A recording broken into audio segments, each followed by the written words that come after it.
예, 지금부터 2020학년도 임용고사 국어 설명회를 시작하도록 하겠습니다. 자, 보통 이제 이런 걸 보면 여기에 이제 합격 전략이라고 또 쓰더라고요, 보니까. 예. 근데 그거는 제가 볼 때 좀 과한 것 같고요. 예.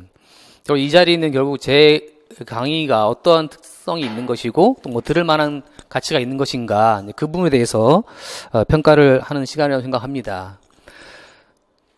자, 그 임용고시가 이제 임용고사라고 저는 생각하는데요. 예. 제가 예전에 임용고사를 본 경험을 좀 살려보면 공부를 얼마나 많이 하느냐의 문제, 첫 번째. 두 번째는 이제 그걸 얼마나 내가 잘 정리하느냐의 문제. 세 번째, 시험장에 가서 떨지 않고 그걸 표현할 수 있느냐. 뭐 이런 것들이 이제 종합이 되어서 합격에 이르게 되지 않습니까? 예. 저는 이제 마지막 시험을 이제 수업을 한 경험이 있는데, 삼성동에 있는 대명중학교에서 했는데요. 수업은 정말 좀 힘들었던 기억이 좀 나고요. 예, 그 앞에 이제 혼자서 하는 것들이야 이제 큰 문제는 없었는데 막상 수업을 하려니까 떨리던 기억이 납니다. 예. 자, 오늘 제가 이제 여러분과 함께 나눌 얘기는 임용고사와 관련된 전반적인 좀 이해를 함께 공유하고요. 그리고 제가 생각하는 올바른 임용고사 준비 방안이 무엇인가에 대해서 함께 생각해 보도록 하겠습니다. 첫 번째, 학습 도구에 대해서 함께 생각해 봅시다. 첫 번째가 아마 국어교육론 또는 이제 국어교과론에 관련된 것이겠죠. 예. 자, 국어교육론이라고 하는 것이 형성된 지는 제 기억으로는 50년이 채 안 됐습니다. 왜냐하면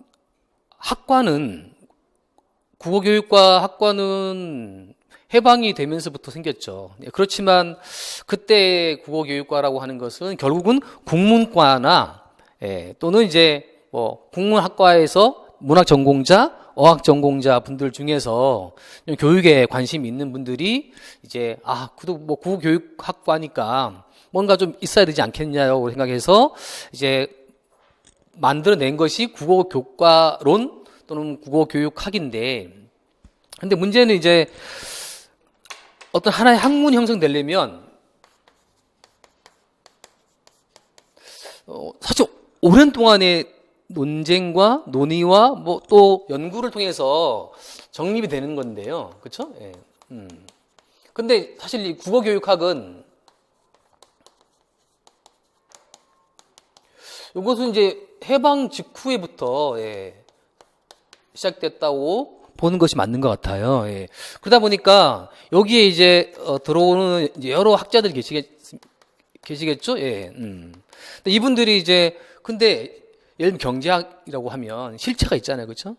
예. 근데 국어교육학이라고 하는 것은 이게 국문학인을 바탕으로 하는 것인지 아니면 국어학을 바탕으로 하는 것인지 아니면 뒤에 그것도 뭐 언어 사용 관련된 이쪽에 관련된 것인지 이쪽 여러 부분, 요건 주로 이제 심리학 쪽으로 봐야 되겠죠, 교육 심리학. 예.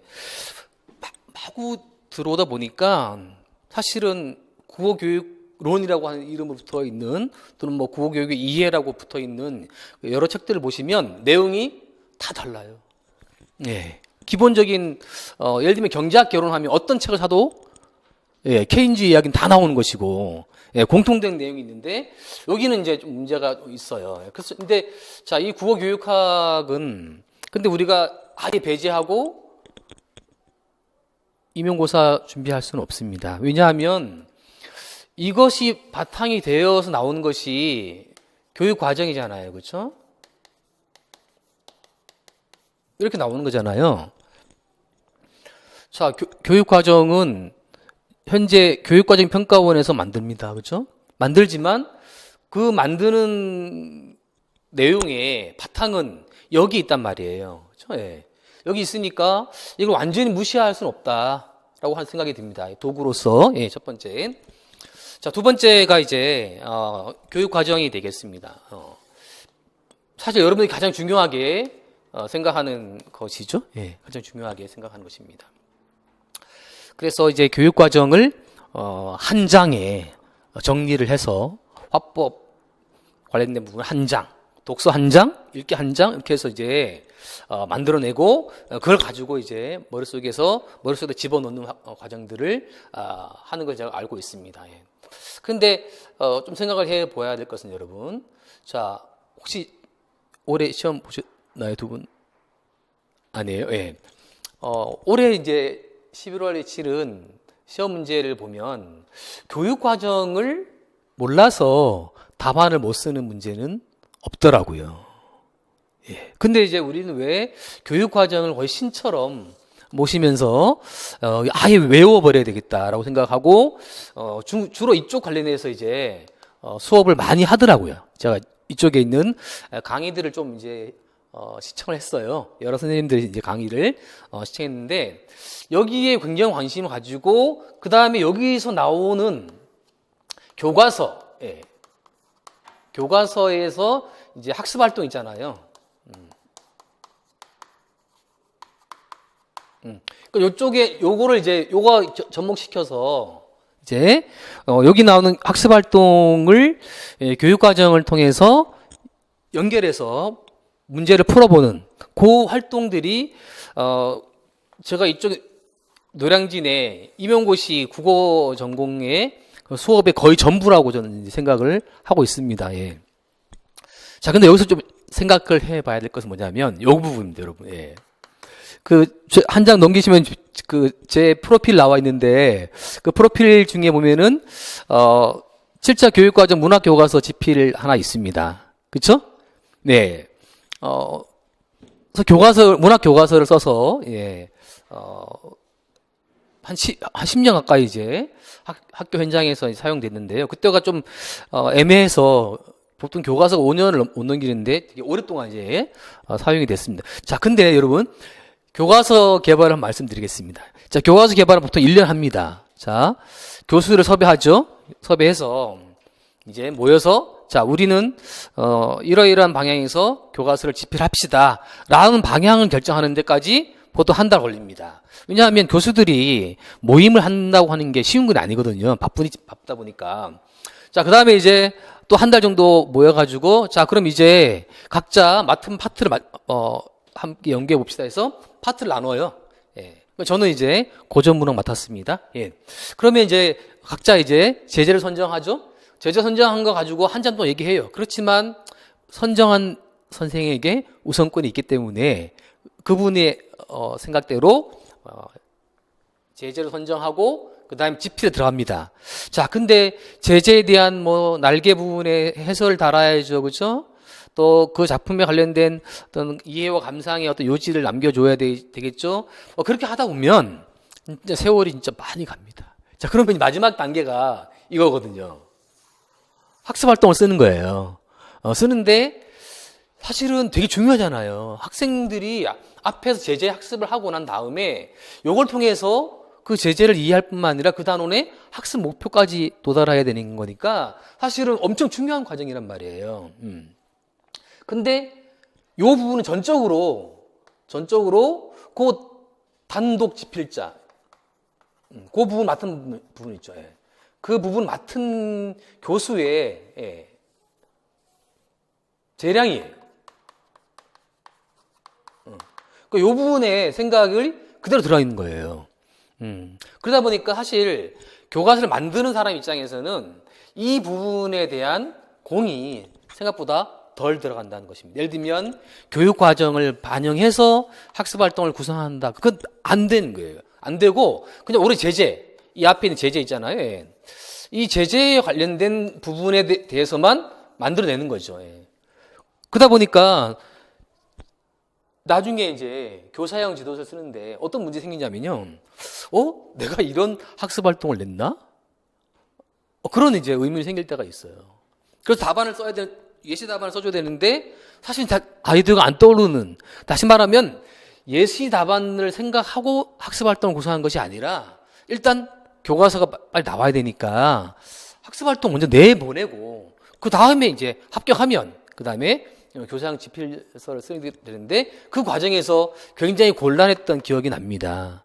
다시 말하면 자, 이 교육과정과 교과서라고 하는 것이 우리 임용고사를 준비하는 사람들이 매우 중요한 학습의 도구인 것은 분명하고 또 현실적으로 이거 공부를 해야 됩니다. 그렇죠? 예. 그렇지만 과연 이것만 가지고 우리가 임용고사를 준비할 수 있겠는가? 이제 그 부분에 대해서는 저는 이제 좀 의문이 좀 생긴다라고 생각합니다. 자, 그럼 어떻게 할 것이냐? 예, 그 부분은 조금 더 이따 말씀을 드리겠고요. 그 다음에 또 도구로 나타나는 것이 뭐 기출 문제잖아요. 그렇죠? 예, 이 공부를 하는데 우리가 이 전체를 공부하는데 또 바탕이 되는 것이 또 이제 뭐 기출 문제라고 볼 수 있는 거죠. 자, 임용고시는 언제 시작됐습니까, 여러분? 혹시 아세요? 임용고시는 1991년도에 시작이 됐습니다. 그러니까 40년 됐습니다. 예. 제가 대학 가던 해에는 졸업과 동시에 자동 임용이 됐었습니다. 예. 전 처음에 영등포고등학교에 발령이 났는데 취소를 했어요. 공부 좀 더 해보겠다고 이제 취소를 했고요. 근데 대학원에 갔는데 대학원에 간 사이에 이대와 건대에 계신 어느 교수분들이 왜 국립사범대 졸업생들은 자동으로 교사가 되고 사립사범대 출신들은 왜 그때는 이제 순위고사를 봐서 교사가 될 수 있느냐. 이건 직업 선택의 자유에 위배된다 해서 헌법재판소에 위헌 제청 신청을 냈습니다. 예. 근데 헌법재판소에서 맞다. 그렇게 해서 전국에 있는 모든 사범대생들은 졸업과 동시에 함께 시험을 봐라. 그래서 일정한 순위까지만 합격을 시킨다. 이렇게 바뀌었어요. 예. 그래서 이제 임용고시를 이제 보게 됐는데 저는 이제 92년도에 너무 세월이 많이 갔습니다. 92년도에 임용고시를 봤습니다. 그 당시에는 많이 뽑았습니다. 별로 어렵지 않았습니다. 예. 근데 자, 그때부터 시작해가지고 쭉 지금 내려왔잖아요. 그렇죠? 예. 그래서 지금은 이제 흔히 말하는 서답형, 그다음에 서술형, 예. 그리고 올해 본 사람들까지는 마지막 문제는 예, 여러분 그 기출 문제 잠깐 볼까요, 여러분? 맨 뒷장, 예. 맨 뒷장 보시면 8번 문제 보시면 8번 문제 보시면요. 그 발문 끝에 뭐라고 되어 있습니까, 여러분? 작성 방법에 따라 한 편의 글로 논술하시오 되어 있죠. 그 옆에 7번 문제 보세요. 작성 방법에 따라 서술하시오 되어 있죠. 그러니까 서술하시오가 다고요. 마지막 문제는 논술하시오입니다. 그렇죠? 예. 그래서 이제 내년에는 이제 뭐 8번 형태가 사라진다고 하죠. 예. 그래서 다 서술형으로 바꾼다고 하는데 그렇지만 제 생각에는 서술형이 겉으로는 논술형은 사라지지만 그 자리에 마지막 문제는 어쨌거나 지금처럼 엄청 복잡한 문제가 올 것이라고 하는 것은 충분히 예상할 수가 있습니다. 자, 이 기출 문제는 40년 가까이 시험을 치렀지만 우리가 참고할 필요가 있는 것은 한 4, 5년밖에 안 됩니다. 지금 방식의 시험이 시행된 것은. 네. 그러니까 그 정도만 이제 보시면 되는데 근데 기출 문제를 금과 옥조조로 여기는 그런 풍조가 또 여기 또 있는 것 같더라고요. 예. 뭐 이 문제를 무시한다가 아니라 기출 문제를 가지고 공부를 하는 것은 맞지만 그 기출 문제를 바탕으로 해서 또 어떤 문제가 나올 것인가에 대해 예측을 한다고 하는 것은 거의 불가능하고요. 또 기출 문제에 나왔던 작품들이 다시 나올 것이다. 또 거기 나왔던 문제를 약간 변형시켜서 나올 것이다. 그렇게 생각할 수도 없는 것이 자, 거기 제가 보시면 화살표 해놓고요. 뭐라 되냐면 도구들의 지필자와 출제자가 동일하다라고 되어 있습니다. 그렇죠? 예. 자, 이건 무슨 말씀이냐 하면 자, 국어교육학이라고 하는 학문이 형성되는 과정에서 크게 기여하신 분이 이제 김대행이라고 하는 서울대 국어교육과 교수십니다. 예. 그러니까 이분이 이제 본격적으로 국어교육학에 관련된 고민을 하기 시작했어요. 그 전까지는 그냥 이름만 국어교육학이었지 사실은 그 안에 내용이 무엇이 들어가야 될 것인가. 그 다음에 우리가 현재 나누고 있는 거 있잖아요. 예.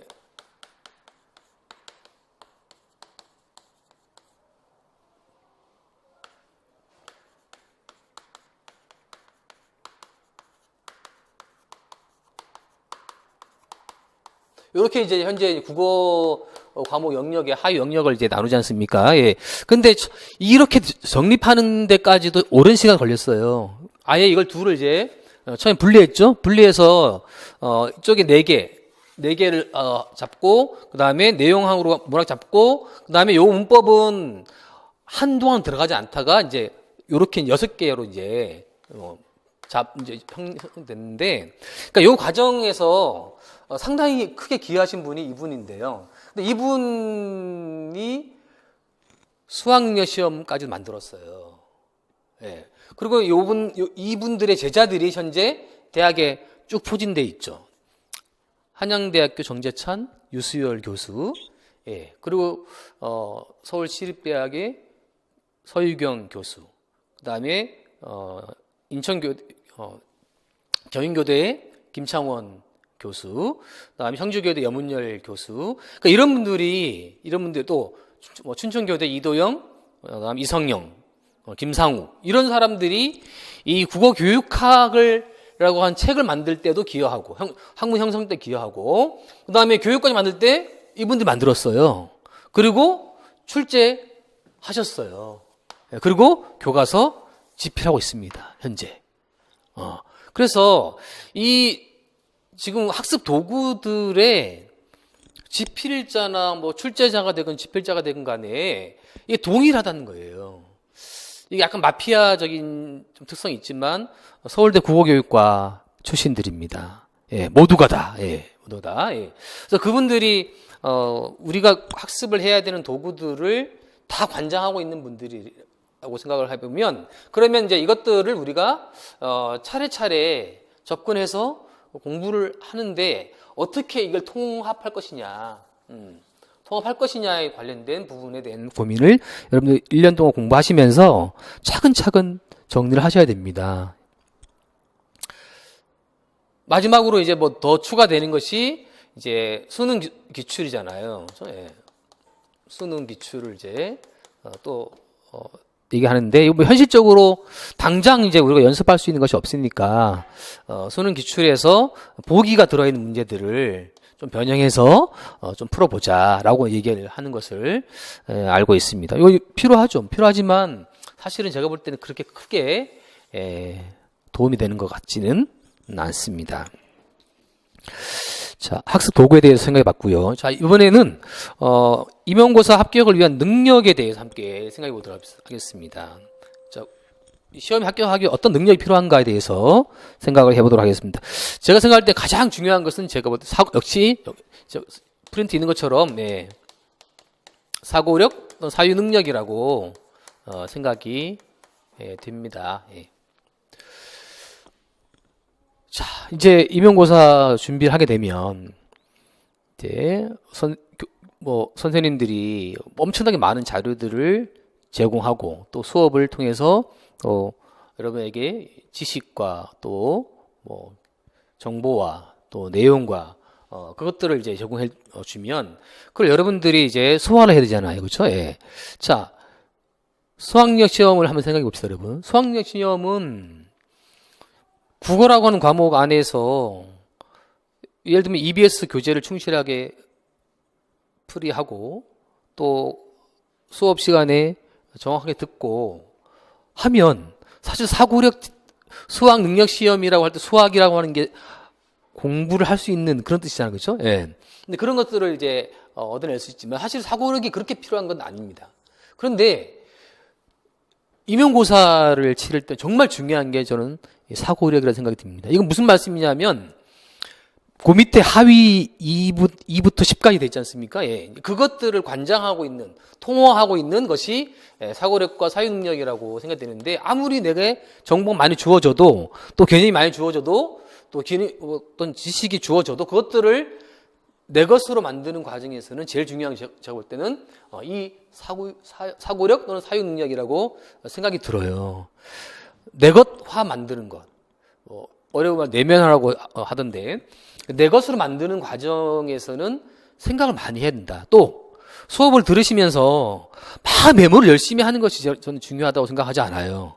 오히려 들으면서 저 교수의 설명이 지금 옳은가 그런가에 대한 판단을 하는 능력, 또 그거에 대해서 문제를 제기하는 능력, 또는 거기에 대해서 좀 더 확장된 사고를 할 수 있는 능력, 그 모든 것들이 더 중요하다고 생각한다는 거예요.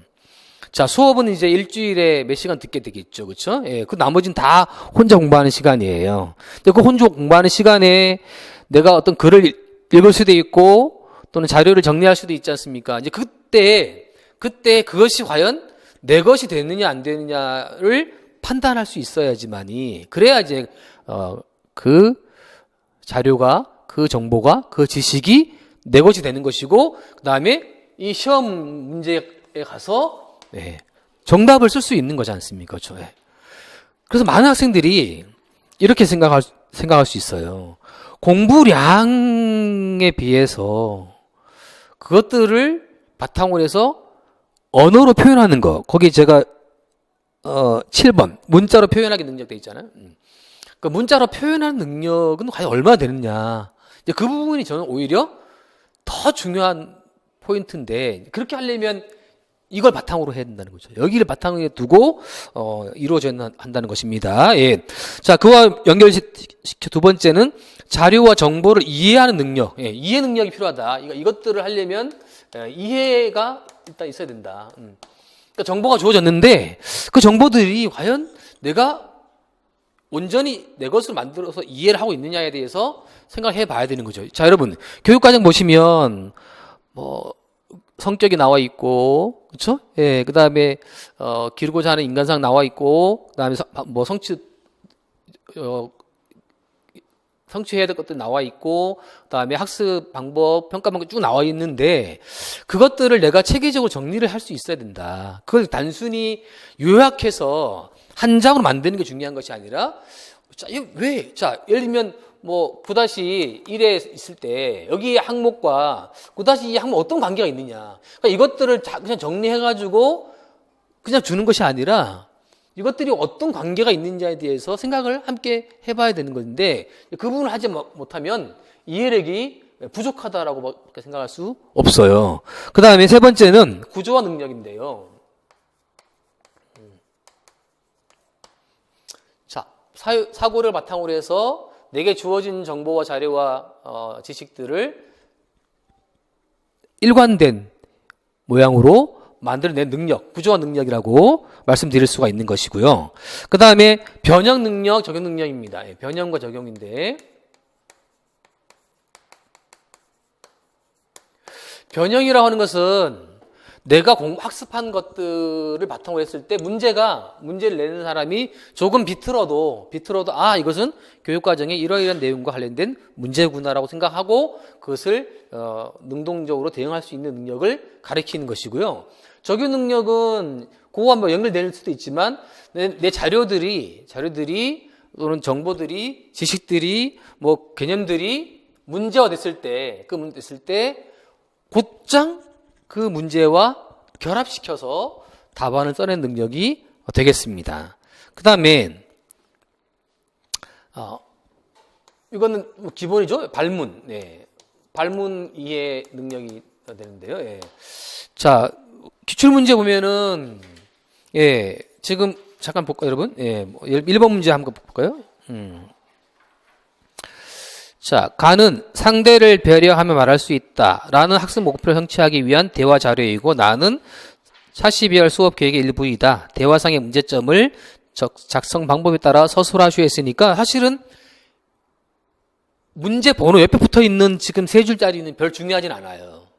그렇죠? 예. 오른쪽에 맨 아래 보시면 작성 방법에 대해서 나와 있잖아요. 그렇죠? 뭐뭐에 대해서 각각 서술할 것, 그다음에 서술할 것. 이게 두 가지 요구 사항이 있습니다. 그렇죠? 예, 요구 사항을, 이것을 이제 답안을 쓸 때 지금 동그라미 두 개니까 요거를 각각 쓰고, 그래서 요걸 각각 쓸 것인지, 아니면 요 둘을 어떻게 연결해서 접속사를 넣어서 연결해 쓸 것인지를 판단해야 되는데, 개조식으로 쓸 것이냐, 서술하라고 했으니까 서술형을 하나의 글로 쓸 것이냐를 판단해야 되는데, 사실은 이제 어느 게 맞다고 말씀드릴 수 없어요. 예.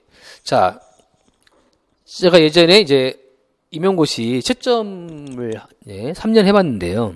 자, 이런 것이 모입니다. 넓은 광장, 엄청 넓은 이제 회의실을 구해가지고, 자, 그럼 앉죠? 그럼 이제 출제위원장이 나와가지고 자 1번 문제는 이러이러한 취지에서 낸 것입니다. 따라서 요것 요런 개념이라든 단어가 들어가면 일단 요거 지금 몇 점짜리입니까? 4점짜리지 않습니까? 그럼 4점짜리면 일단 3점을 기준으로 합니다. 3점. 3점을 기준으로 해서 자 요소가 들어있는지 없는지를 판단해서 3점 내에서 점수를 줍니다. 준 다음에 그 다음에 요 답안지에 나타나 있는 문장의 주술 관계라든지 또는 여기에 답안과 요 답안 사이의 관계를 통해서 플러스 1점을 줄 수도 있고 예, 플러스 마이너스 1점이죠. 예. 안 줄 수도 있고요. 여기 플러스 마이너스는 아니고 플러스 1점 또는 제로 1점 이렇게 이제 해서 평가를 합니다. 예. 그러니까 채점을 하는 사람 입장에서 볼 때는 요구하는 항목들이 얼마나 들어있느냐를 따지는 것인데 그러려면 이제 발문에 대한 이해를 정확하게 해서 그 발문이 요구하는 사항들을 잘 수행해 주는 게 중요하다고 볼 수 있는 거죠. 예. 그 다음에 문자로 표현하는 능력 아까 말씀드린 것처럼 아무리 내 머릿속에 많이 들어있다 하더라도 예, 그것을 문자로 표현할 수 없다면 또 답안지를 쓸 수 없다면 합격할 수는 없는 것이죠. 그 다음에 집중하기 정리하기 능력은 자 혼자 공부할 때 얼마나 집중하느냐의 문제입니다. 그러니까 공부의 양과 질이 예. 양과 질을 이제 따졌을 때 사실은 공부를 안 하는 사람들이 질을 많이 따지긴 하죠. 예, 그렇지만 사실 저는 양과 질 중에 이게 더 낫다고 생각하는 사람이에요. 특히나 임용고사 같은 그러니까 공무원 시험은 좀 달라요. 공무원 시험은 그야말로 양을 많이 투여할 필요가 있죠. 물론 여기도 양이 필요 없다는 말씀을 드리는 것이 아니라 양과 질을 따졌을 때는 처음에는 이렇게 한번 그려볼 거예요, 여러분.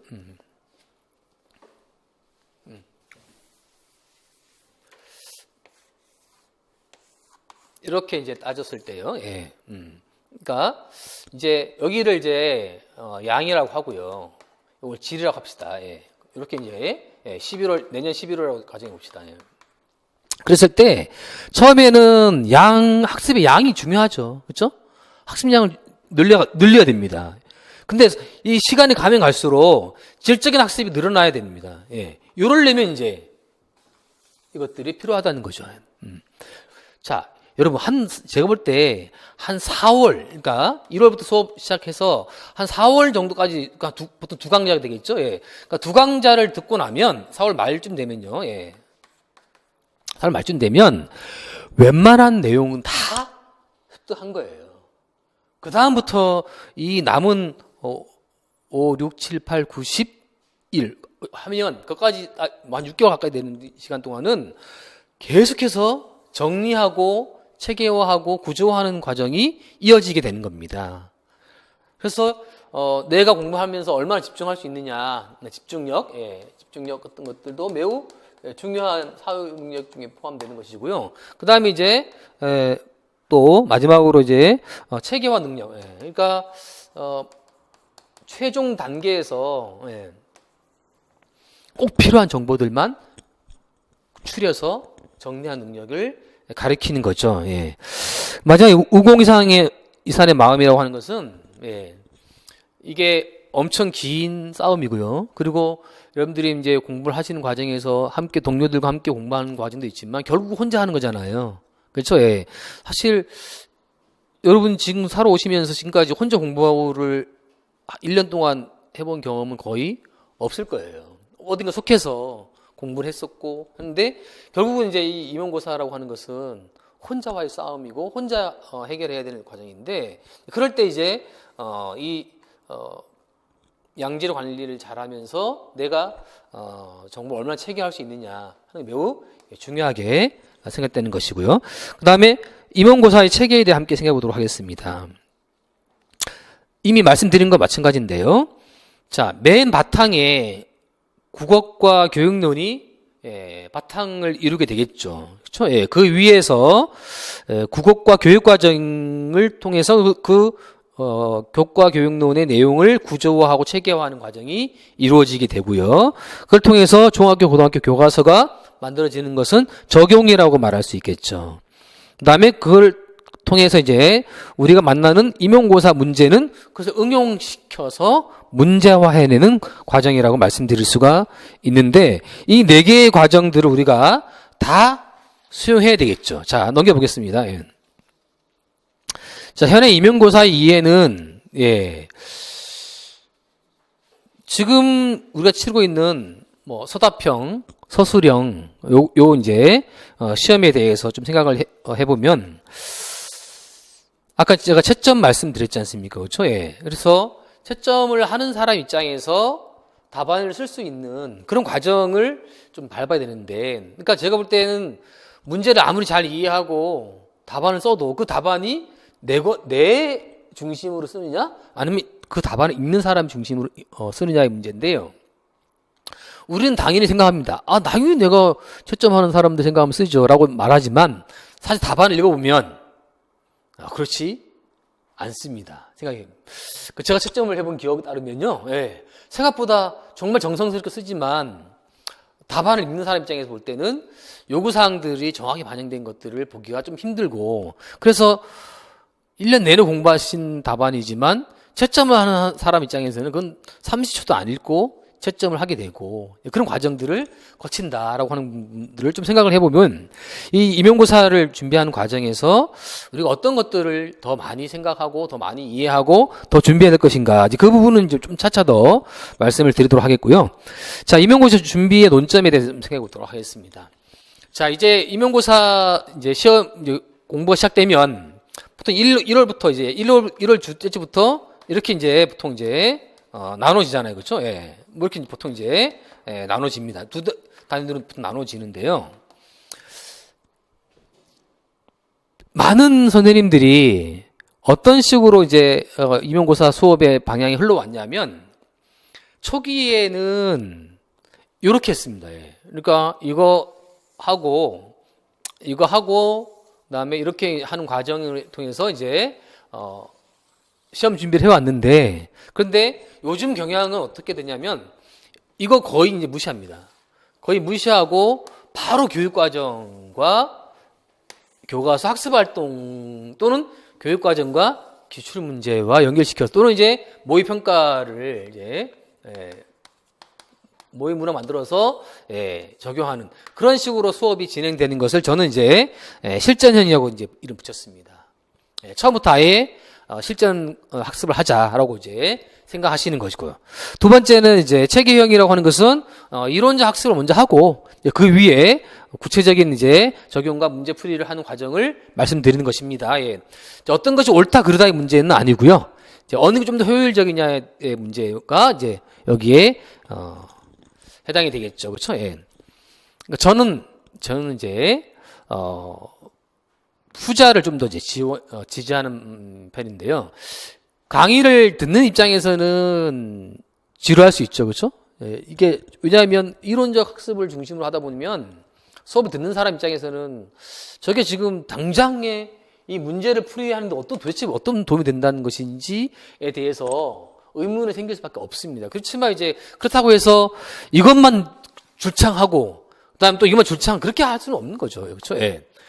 이걸 하면서도 이론적 바탕 수업을 하면서도 그 위에 다시 그거 더불어서 함께 이걸 연결을 좀 시켜보거나 또는 모의문화 만들어 보거나 함께 생각할 수 있는 그런 것들을 놓고 생각을 해야 되는 건데, 근데 제가 이제 아까 초에 말씀드린 것처럼 많은 선생님들의 강의를 이렇게 보니까 보고 듣고 해보니까 요즘의 경향은 좀 심하게 이쪽으로 많이 간다는 생각이 드는 거예요.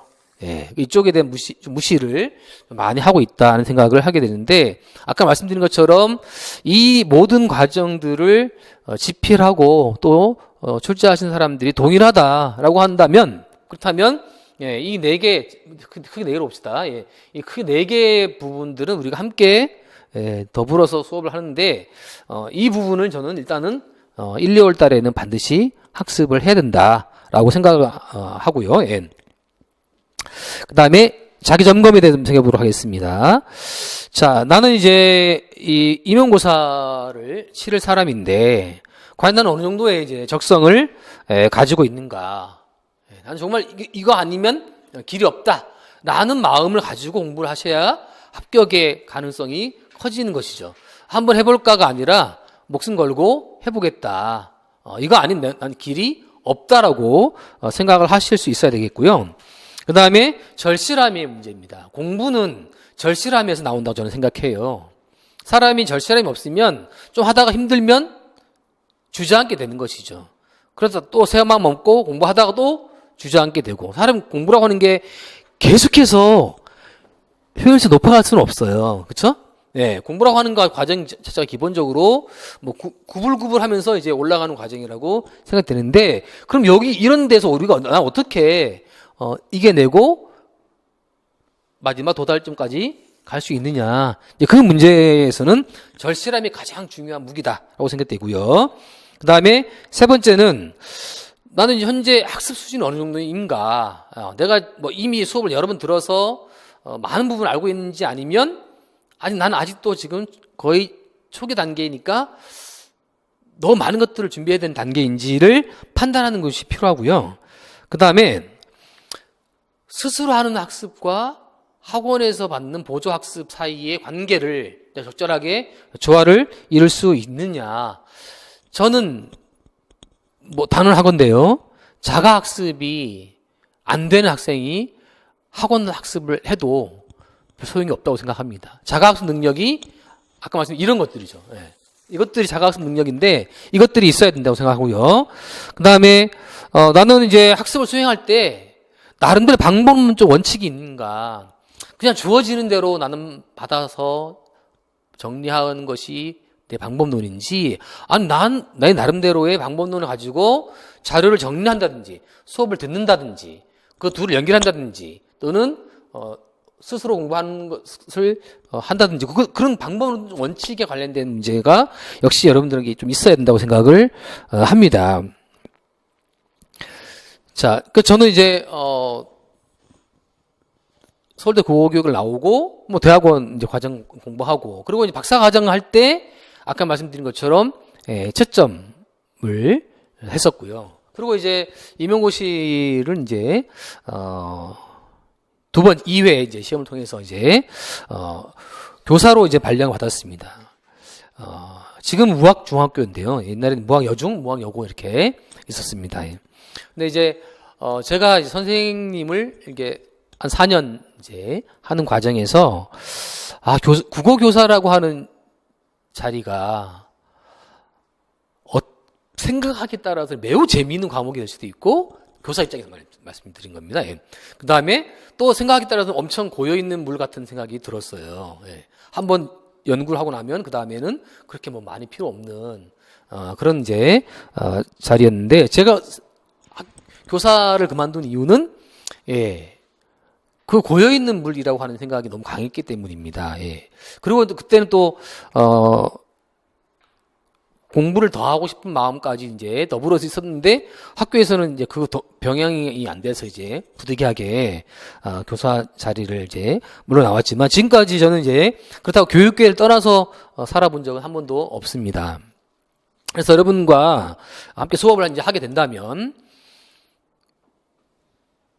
임용고사 합격했던 경험들, 또 채점을 했던 경험들, 그 다음에 가장 정통이라고 할 수 있는 서울대 국어교육과의 박사과정까지 공부한 학문적인 체계들을 바탕으로 해서 실전적인 학습을 이루어 나가는데 도움을 드릴 수 있다고 나름대로 확신할 수 있다, 이렇게 이제 말씀드릴 수 있겠고요.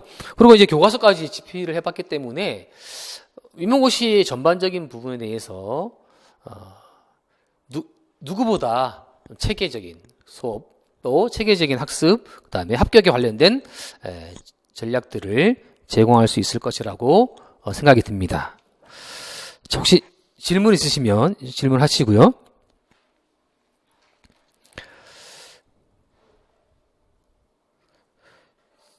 자, 내년 1년 동안 공부를 체계적으로, 구조적으로, 방법론적으로 잘 공부하셔서 꼭 합격의 영광을 얻으시기를 바랍니다. 여러분 수고하셨습니다.